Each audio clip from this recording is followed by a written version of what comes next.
Hello, Gadies and Lintsmen. Averageteadrinker here, and we are back with another Tips and Tricks episode in what is probably my favourite dungeon this expansion, Algethar Academy. I think Blizzard did a really good job with this dungeon.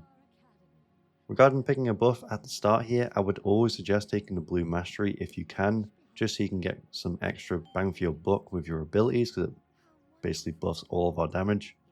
But if you're kind of in the higher key realms, it's definitely worth looking into taking the red verse buff just so you can survive easier.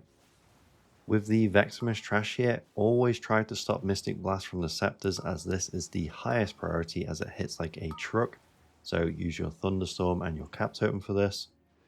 Rotate kicks for the Mana Fiends, Mana Void cast and Surge casts. Focus the Battle Axe, which will help your tank tremendously. You might even get a pat on the back at the end of the dungeon. And then the last annoying cast you have to deal with is from the textbook's Monotonous Lecture, which is an 8-second sleep which can be tremored, so if you feel like you lack kicks and stops in your setup, it's definitely worth taking Tremor Totem.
Vexamus is straightforward. You'll want to rotate your defensives on his Mana Bomb cast, which go on 3 party members, and try to place these towards the edges of the room whilst you're keeping uptime on the boss.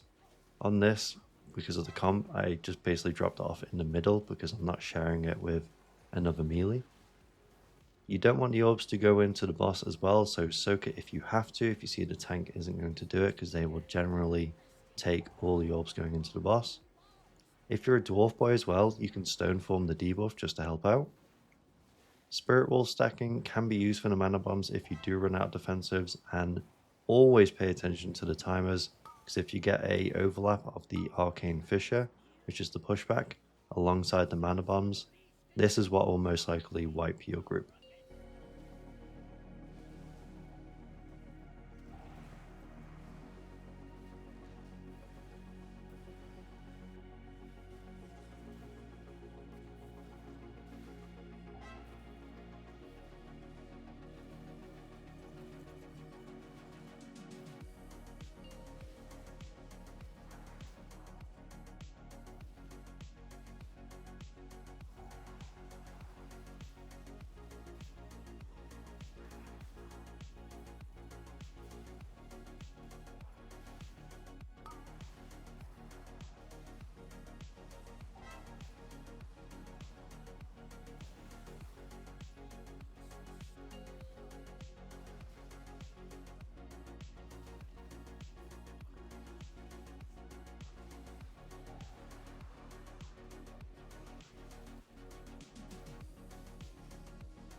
For the Ravager here, if you're playing Enhancement, you can do some serious funnel damage, so just make sure you focus it down. Also dodge the breath when he is casting that, and then if you see the little ones jumping on you, be prepared to use something as the damage does rack up if you do get consecutive hits. Also, if you are targeted by the ambush for some reason, just try to get behind LOS, as that's going to make the Ravager stay in the same position rather than jumping to the target.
Little side note here, just for the slightly greedy players, you can use Astral Shift on Tyrannical for this mob. So with the knockback, rather than like running around the side and LOSing it, you can just press Astral Shift and just tank it. But just position yourself so you're not going to get knocked off. Okay? Keep it a secret. Shh.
On the eagles here, just focus on the big ones and leave the smallies, as the longer they're up, the more funnel damage you will get.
So for growth, the main thing to worry about is deafening screech and playing around how many stacks you get before resetting it. Most of the time in my groups we go around to 4 stacks in the first phase and then we clear, and then we get around 3 stacks in the last phase, and then the boss is normally dead around that time. It is also very helpful, and I cannot stress enough, to discuss with your group when you're going to use your own personal CDs and healer externals. So as a general guideline, you probably want to save your Astral for the last stack, and then before that, or maybe the second one, you can use Earth Alley, and if you aren't feeling too confident, you can make use of Spirit Wolf 20% DR, so you can just pre-stack it up before the next cast of Deafening Screech. For damage, try to aim your CDs up for the burn phase, which occurs when you put 3 orbs into the Searing Blaze circle. And then by some chance, if someone has the last orb and they're not throwing it in, and you see that you're about to get another stack more than what you agreed upon, it's worth triggering it in the last 5 to 6 seconds before the next Deafening Screech on the timer, just so you get the most uptime on the boss.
In this area, just hug the tank as best you can, just so you can keep as much uptime on the big lashes and the skitterflies, which is what you'll want to focus.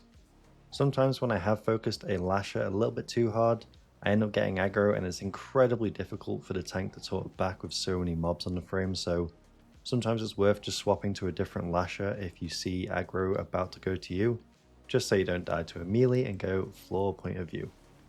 Also, please Blizzard, give us uncapped Frost Shock, or some other uncapped way of dealing damage in Elementalist. Please! Also dodge the swirlies.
The Overgrown Ancient is easy enough. Every time the boss is going to cast Germinate, which you'll do throughout the fight, you'll want to pixel stack and rotate around the boss. Normally you move to the left.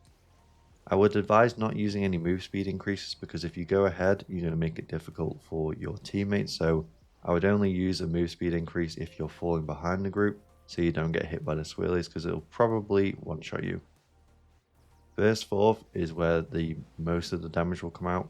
So this is where you'll want to rotate your defensives as it does hit pretty hard. If you lack a poison dispel, you can take poison cleansing totem just to help the tank out, as when the little lashes do become active, they put a stacking poison debuff on the tank. Throughout the fight, an ad is going to spawn from the big brown swirly. Do not stand in this if you haven't gathered, and then when the ad is active, focus them down, kick the heal cast. Killing this ad will remove your splinter bark debuff, so make sure you stand in its circle when it erupts.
In this top area here, sometimes your tank will gather all the mobs on top of the stairs and then you kite them down.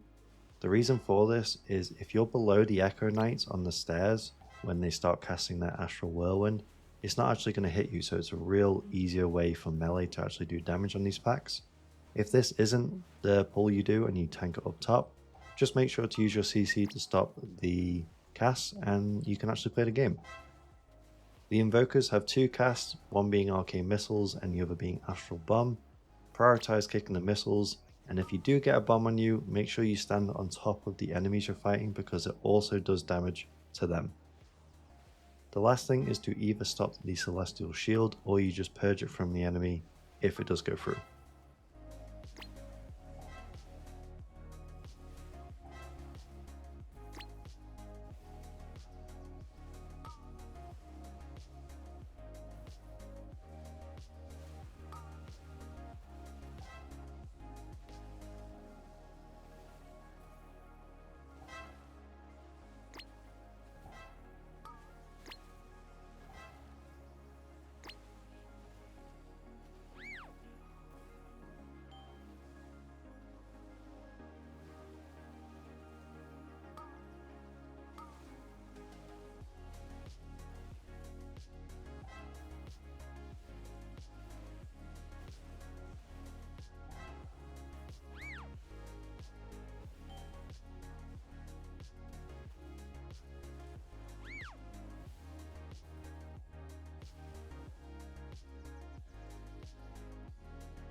The last boss, Echo, is all about managing your overwhelming power stacks.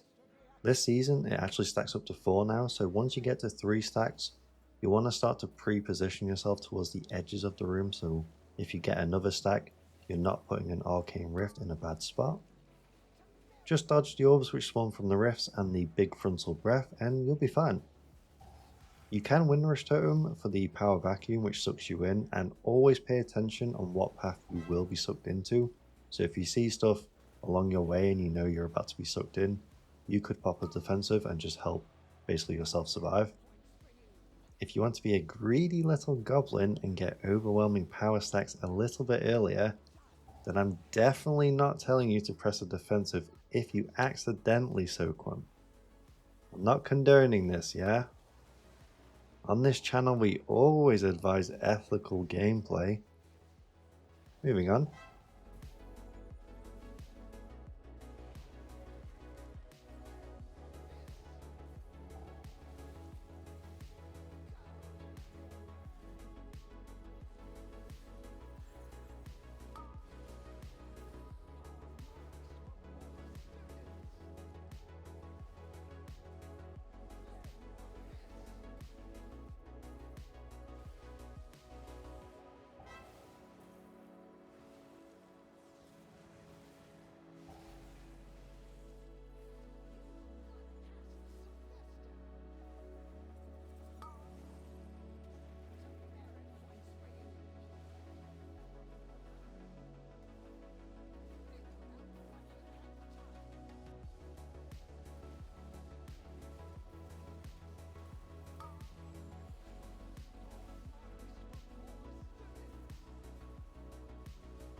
I did recently, after this footage, manage to do another academy, and I nearly got 610k overall.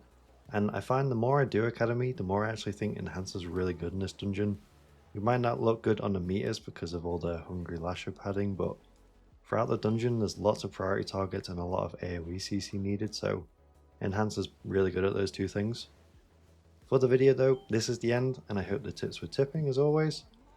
I decided to do this one as the longer version like I did in the previous seasons, just to kind of give a little bit more insight into what I've pressed throughout, just so if you are wanting to kind of study my gameplay a bit more, so I'd leave it open. Unsure on which format I prefer or you guys prefer so far, so yeah, we'll see you in the next video. Have a great day.